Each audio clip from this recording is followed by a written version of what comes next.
Good morning, everybody. Ina here.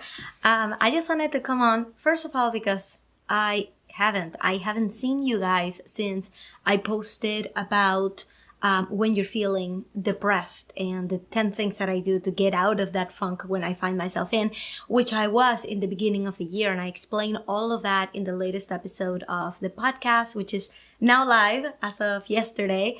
It is episode 34, I believe, of the podcast. And it tells you, this is what depression feels like, but it shouldn't stop what you're doing, right? It shouldn't stop your momentum. It shouldn't affect the outcome that you have for your life. There are tools that we can use to manage how we feel and what we're going through. And I can't tell you that it's easy. I can't tell you that everybody's just going to be able to just pull through at any time. Hi, Rosie. I see you there. All I'm telling you is that I go through depression too. These feelings, we can't just bottle them up. We need to acknowledge them and we need to learn how to deal with them in a way that is unique to us. So if it was helpful to everyone, hi, Rosie, catching your life for the first time. Yay! I'm so happy you're here. So what we're going to talk about today is, wait, let me wrap up. Now I want to talk to Rosie. Until Rosie, now I just want to talk to you. I just wanted to tell you about the last time that I was here live, the last time that I shared anything in this group. I was going through some stuff, right? And I'm feeling much better. In fact, the universe rewarded me with a pinched sciatic nerve. If you have ever felt that, I feel for you. I couldn't move my legs. I couldn't walk. Fortunately, it didn't last months and months like I thought it would. It only lasted over the weekend, and I can walk just fine now. So I am back here because I want you guys to learn, to listen to my story, to tell you, okay, I was in corporate, I was there for 15 years, and I want to tell you how I went from that to here, to now on my path to becoming an influencer in my industry, to speaking on stage, to, oh my God, so many exciting things happening, guys, and I can't even believe it. So first of all, I wanted to introduce myself, right? Rosie is catching me live for the first time, and I'm super happy that she's here. And a lot of you are going to be catching the replay. So I want you to do #replay if you're watching replay so that I know that you're here. I can say hi. So I wanted to start a little bit with my story because you guys don't know me, right? You don't know me from Adam. You don't know who I am. My name is Ina Coveney, and before you spend the next hour trying to figure out where my accent is from, I am from Venezuela. I left Venezuela 20 years ago, and the accent is not going away anytime soon. So that's what you're hearing, right? So I came to the US for college. I came in 99. I'm totally dating myself. You can do the math. I'm not afraid of my age. I'm 37 years old. Okay. So I came for college. I studied computer science. I loved it. I wanted to be a programmer. This was it for me. I couldn't believe people were going to pay me to play a game all day, because that's really what computer science felt like to me, programming. It was like a game. Then, in college, I met my husband. You'll hear me talk about him all the time because he's just the sweetest, he's the most supportive guy in the world, with issues, and we can get into relationship stuff too. All right, Rosie 37, that's awesome. I'd love to know your story too, Rosie. So even though I'm talking, just if you relate, just tell me what your story is in the comments. But so then I met my husband in college. After college, I got a job at General Electric. I'm going to tell you my resume.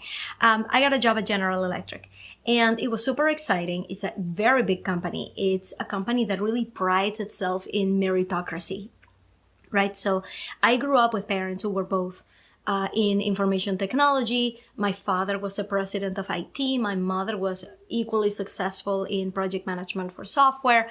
And so I kind of had the pedigree, right? My family was already in this field, and I'm like, okay, I'm going to excel at this. And you guys know my personality is very energetic, and I became really good at what I did, at managing projects, at telling people what to do.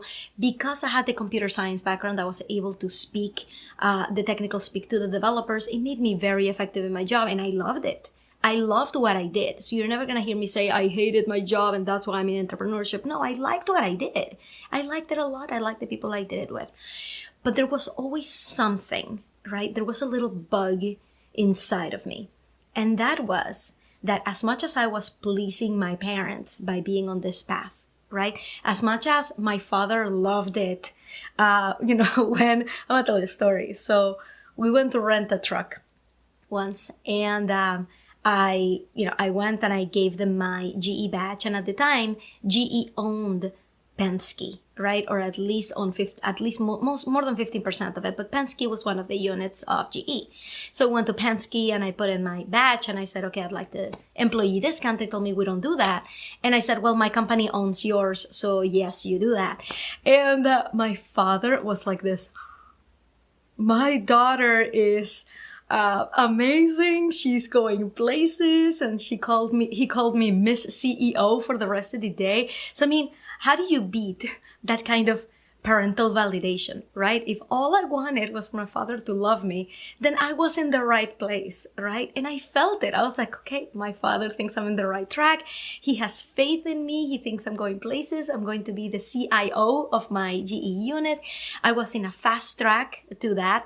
It's called the Information Management Leadership Program, where they give you several rotations. You get to see different parts of the business. I mean, I was there. I was doing this, right?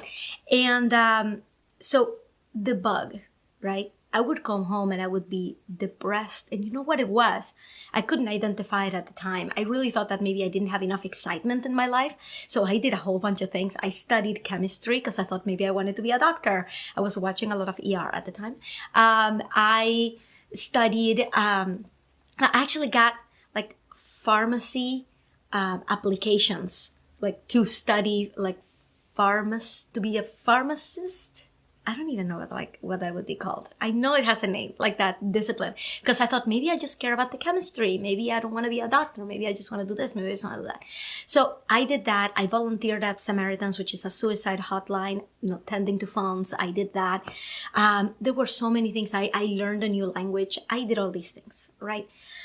But nothing was really satisfying me. So my husband just kind of got used to, or my then boyfriend, he just got used to me just doing crazy things all the time. It's like, I want to go on a trip, or I want to do this, or I want to do that, always springing up with a new idea. And it's because I was trying to find myself. I was trying to find meaning in my life. And you know what it was? I felt that because I knew what my parents' life turned out to be, I felt like I knew exactly what was going to happen in my life over the next 30 years from now until retirement. And that killed me. I mean, waking up every day, I had the biggest fear was that I was never going to leave GE, that I was going to get praise after promotion after promotion, which was going to keep feeding my ego, keep feeling my need to be validated, my need for my father to validate what I was doing. And I could see exactly what my track was. And I was never going to leave GE, and I was going to retire from it with a nice house and with a nice family and with grandchildren. And I could see my life. And it's giving me anxiety just thinking about it, to know exactly what your life is going to turn out. That didn't make my life worth living. Even though it sounded like a nice life, I didn't want it. I kept thinking to myself, maybe in my next life, I'll try something different. Like those were the thoughts that were going through my mind. So it wasn't until much later that I realized that this is what was really going on. That it wasn't just like, oh, I didn't know myself and I just needed to do more side things. No, like I realized, like, I do not want this life. Rosie, it hurt. I can feel your pain through the screen. Yeah, I mean, that's why I was depressed. I was never suicidal. I can say that. And I know that because I used to volunteer at a suicide hotline. I know what the signs are. I was never suicidal. I just always wanted to run away from my life. And it had nothing to do with me hating my job or being bad at it or being unhappy in my relationship. In fact, all of these feelings came first, and then I would project them out. I would project them onto my job. I would project them onto my relationship. My husband is a wonder he's still with me. I tried to break up with him so many times because I was unhappy with myself and with my life. Fortunately, he knew how to handle it, right? He knew how to give me the space that I needed and talk to me about things. And, he's been a gem. I've been with him for 15 years, since we were 21 years old. We've been together. Actually, in February, it's going to be 16 years we're together. So that's the stuff that was going on inside, right? So if you've been feeling like this, I want you to tell me. I want you to tell me in the comments that you relate to this feeling, or if I'm alone, if this is just me. I know that Rosie can relate. So what happened? What did I do? One of the things that I was trying, right, like learning languages and learning about different things, different disciplines. And I even took the teaching licensure test in Massachusetts. I live in Boston, to see if maybe I wanted to be a teacher. I went and I took the test, and it was funny because I'm sitting there and in front of you is the guy who's reading the instructions for the test.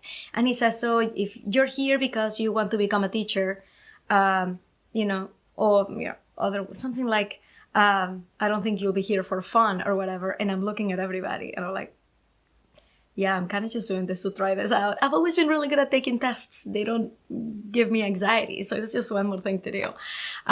Rosie, yes, I can totally relate. Thank you so much for opening up, Rosie. It makes me feel like I'm not alone in this. So I did try a lot of things. And one of the things that I tried was starting a side business, right? Starting to make websites on the side. And this kind of like landed on me. So I'm going to tell you the uncensored story. My ex-roommate in college, she reached out to me and she said, hey, my friend needs help with her website. And at the time I was on maternity leave. This was 2011. I had just had my first baby. His name is Gregory. He's 7 years old now. And I helped her friend with her website. And the friend wanted to pay me. And I said, no, I just did it as a favor to my friend. Don't worry about it. I don't have a business. Like, you don't have to pay me. And she's like, no. I'm running a business. I'm going to pay you for your time. I'm like, okay, what do you want to pay me? Like, I think it was like $100, something like that. So she gave me $100. And while I was on maternity leave, because I'm a very active person, I'm very I have a lot of energy. By the third month, I was a little bit bored, right? The first 2 months were, getting used to the baby and feedings and sleeping. By the third month, I was like, okay, I'm not working. I want to do something else. What can I do? Okay, let's start a business, right? Like, this seems like it has legs.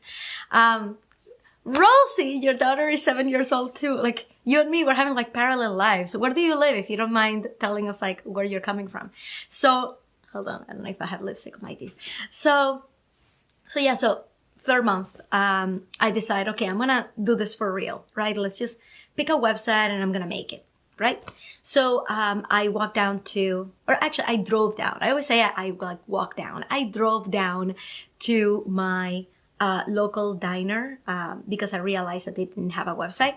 And I went up, with a little blazer and stuff because I wanted to them to take me seriously. And I went over there and I said, hi, I want to make your website for free. I noticed that you don't have one and I love your stuff. And they said, okay, fine, do it. To this day, that website is no longer active. They really didn't see the value of the website in the end, but I made it and it was live for 2 years. And it was beautiful. I mean, oh my God, it was beautiful. I really wish they hadn't turned it off because it was amazing. Hi, Tammy, nice to see you. So after I created that website, I posted it online and I said, guys, look at what I did. And then my husband's uncle reached out to me and he said that his church needed a website because their webmaster had disappeared. Somehow webmasters disappear all the time. I don't know why, but I've gotten a lot of business this way. So that's just how the ball started rolling.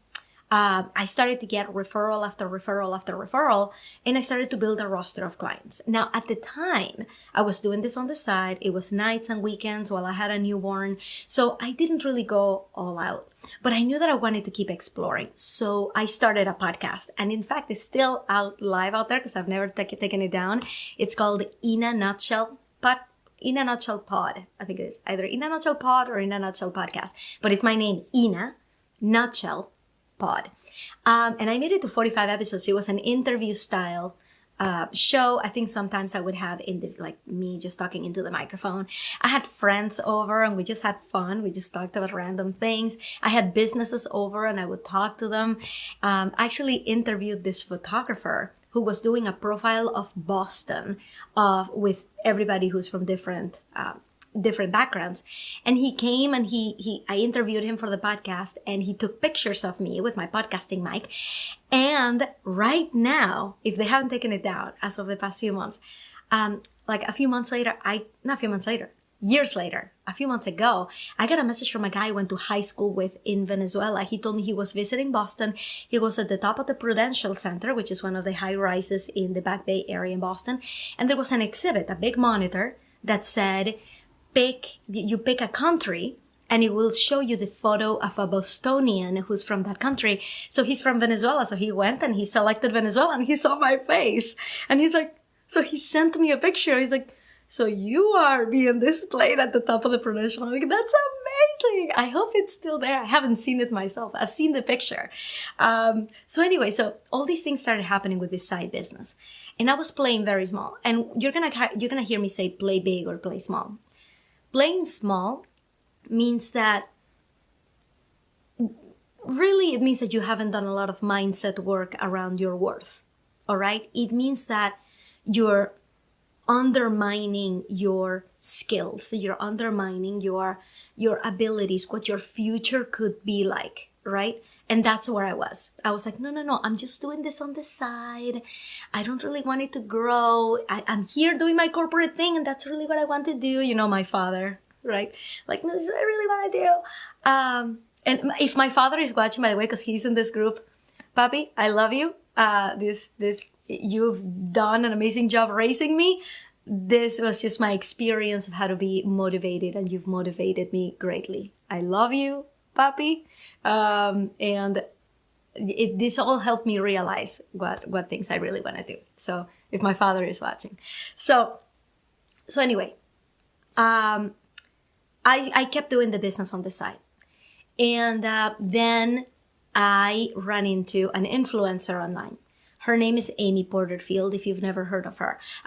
By chance, I was looking up, podcast episodes that would talk about masterminds, because I had never heard about them. I didn't know what they were. A friend of mine told me she wanted to start one with me. I had no idea, but I listened to a lot of podcasts. So I searched for mastermind podcast, and I found that one. It's not a mastermind podcast. She just had an episode about masterminds. Amy Porterfield, I ended up loving her podcast because it was all about online marketing, and I had no idea what the world was like. So she opened my eyes to the fact that there's millions of people. I wanted to say women because I've been like in like the women entrepreneur world, but there's men out there too. There's this whole world of people who are leaving their jobs and adding value on their own, right? Figuring out what is it that they want to do, what they're really good at, how they can help others, and making it a business. There's a completely different universe about network marketing, right? Which is the Avon, the Mary Kay, the Beachbody, Young Living, all that stuff, which is a side and I have nothing to do with. She opened up my world. Amy opened up my world to the fact that, wait, maybe I can make a living out of doing this, out of teaching others how to do something.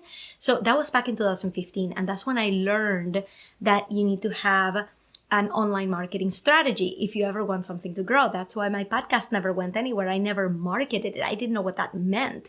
So with Amy, I started learning, okay, so I need to have a freebie, which is an offer that is completely for free that people would want. So if you guys go to my website right now, inacoveney.com, but you have to spell Coveney right. It ends in EY. If you go to inacoveney.com, the first thing you see is my 6 ways to make money doing what you love without quitting your job, PDF.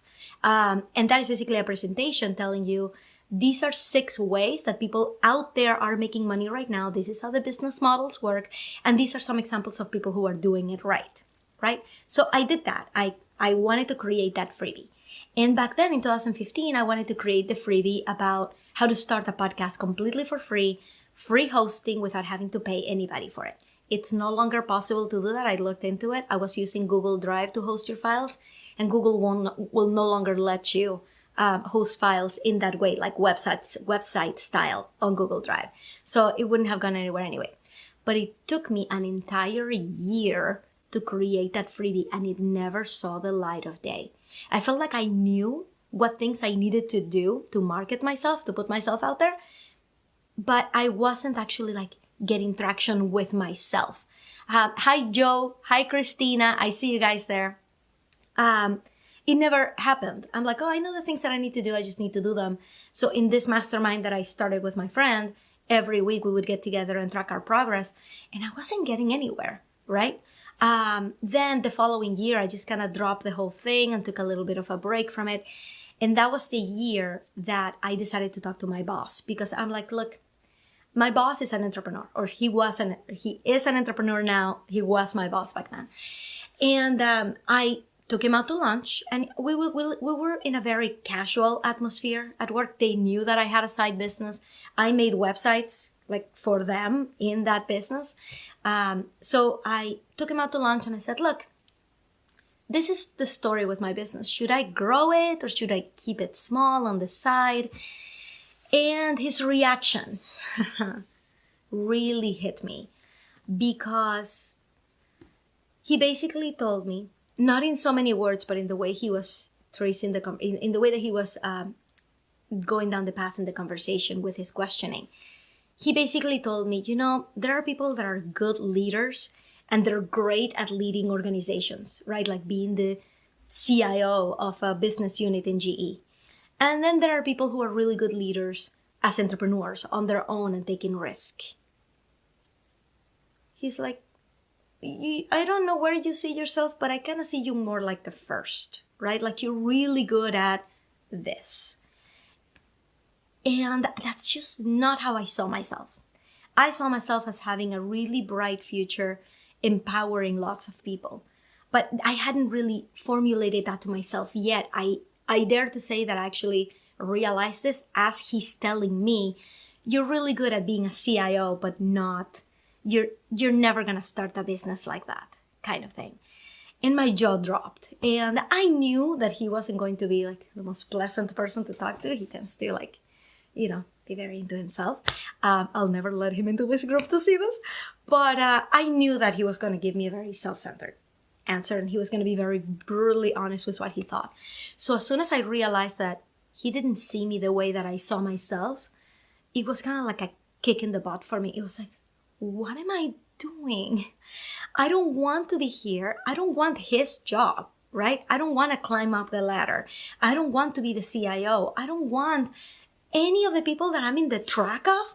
I don't want any of their jobs. I want something completely different. And I don't know what that is, but I better figure it out. So after that exchange, I just couldn't stay in that job anymore because I didn't want to work there anymore.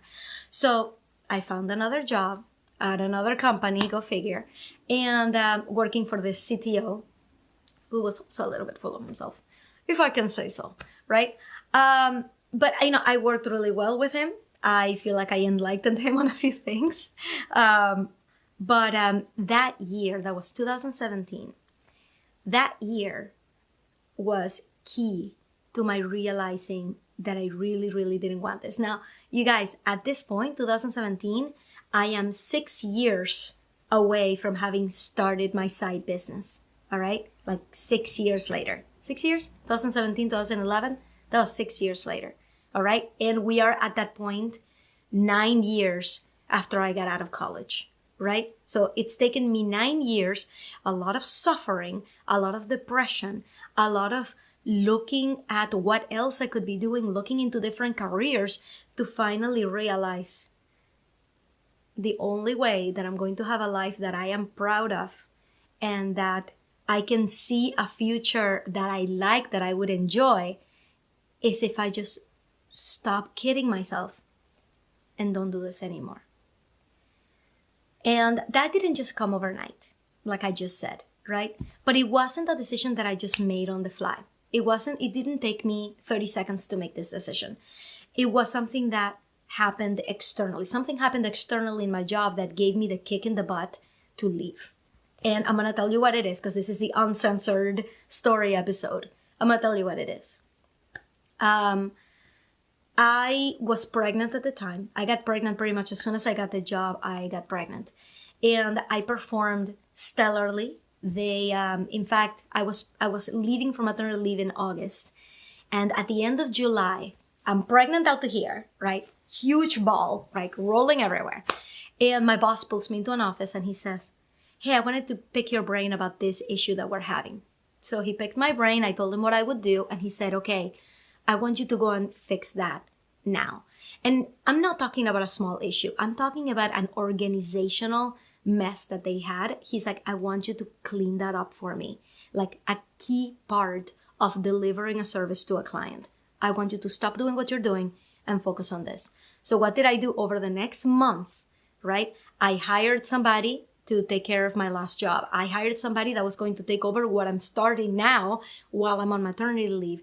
And I streamlined a new process. So they gave me a new title. He said, here's your title. It's going to be, implementations manager, which was a directorship position. It was at the par with all the other directors. And I had the conversation with him like, listen, I want to do this right. A promotion should come with a salary increase. It should come with a new job description, a new job title, all of that. And he said, well, it's not really a promotion because you were doing project management before, and technically this is project management too. And I was like, listen, this job has more visibility, higher risk. It's managing more people.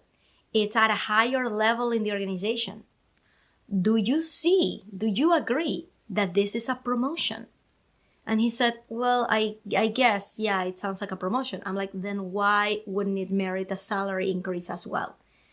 And he said, you're going on maternity leave anyway. Let's talk about it when you get back. This was after I had already been doing the job for a month and after he had already granted me a title change. And there was no HR department to go complain to because at that time it was a startup, they didn't have HR.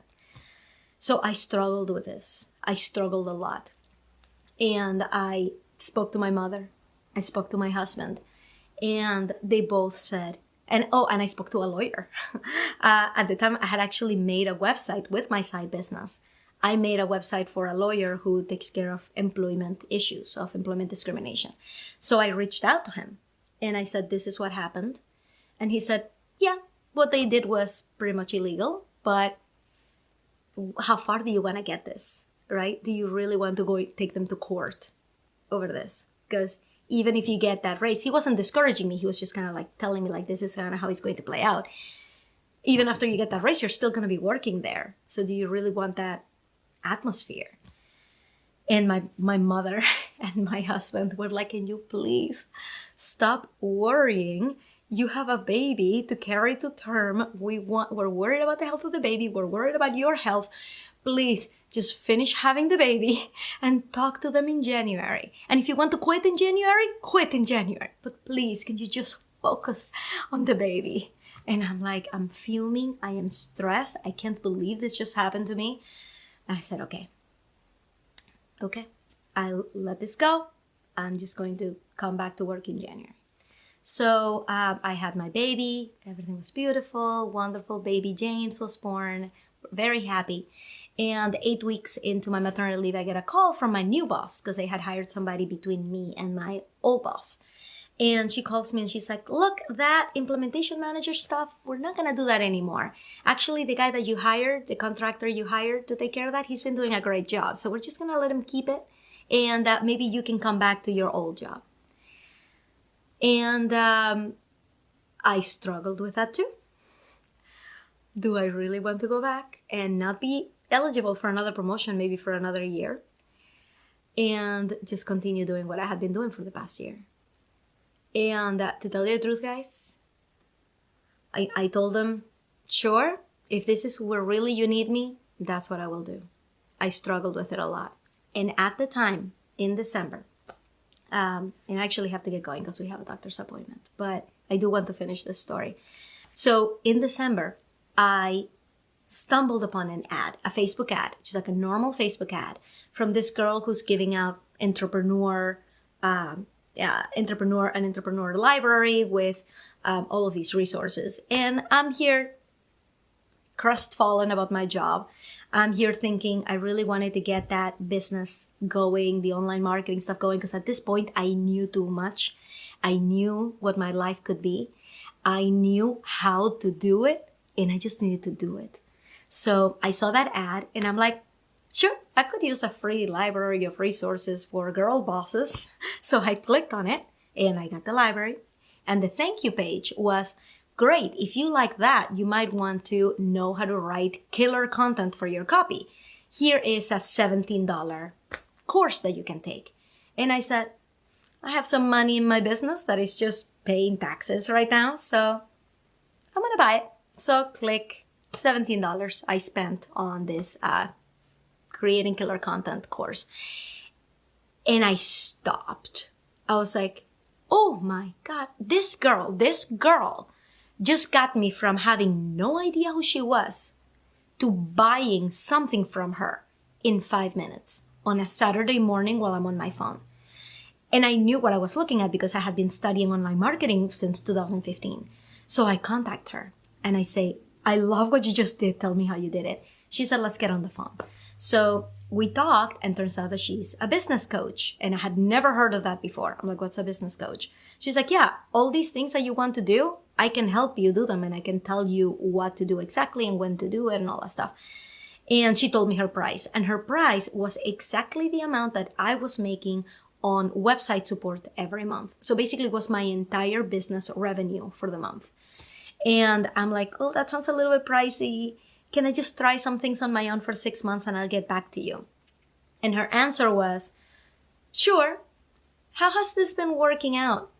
You doing this by yourself over the past 2 years? And I'm like, well, nothing has gotten off the ground and I'm still just kind of waiting to have time to do it. And yeah, so that's how it's been going. So that's kind of what did it for me. I'm like, okay, it looks like I need help. And if I really want to do this, I need somebody who's going to guide me through this so that I can do it right and I can do it faster. But at the time I was thinking of going back to my job. So I told her, I'll get back to you in a couple months. Let me get back to my job with a newborn, figure out what my schedule is. So I went back to work. And on the first day, I went to my boss and I said, I want to work from home part-time, because at that time, that job was not worth it to me anymore. And I had a newborn at home. So I said, I want to work from home and I want to work part-time. And they said, okay. And I'm like, oh shoot, I didn't think you'd go for that, right? That's not really what I wanted. I just wanted out. And I'm like, okay. So that week, I decided I'm just going to learn what my new job is, right? Is it really my old job or is it something else? Because they had hired a few people. I went through the entire thing that week and I said, nope, this is pretty much the same job that I was doing before. I don't think I'm willing to do that. And then my husband said the magic words, would you be willing to stay with the baby for a year? And I told him, well, honey, if I stay home for a year, I'm going to really do my business. And I'm really going to focus on creating that life that I know that I can have. That's what I'm going to be doing. So, and he's like, yeah, but you're going to take care of the baby, right? I'm like, yeah, I'll take care of the baby, but I'm also going to give my business a real chance. And he said, okay.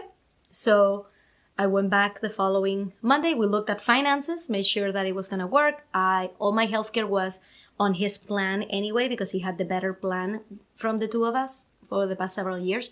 So healthcare stayed with him. We looked at our savings and we had enough savings to last us a year if we stretched it, right? If we cut back on a few expenses, we could make a year work.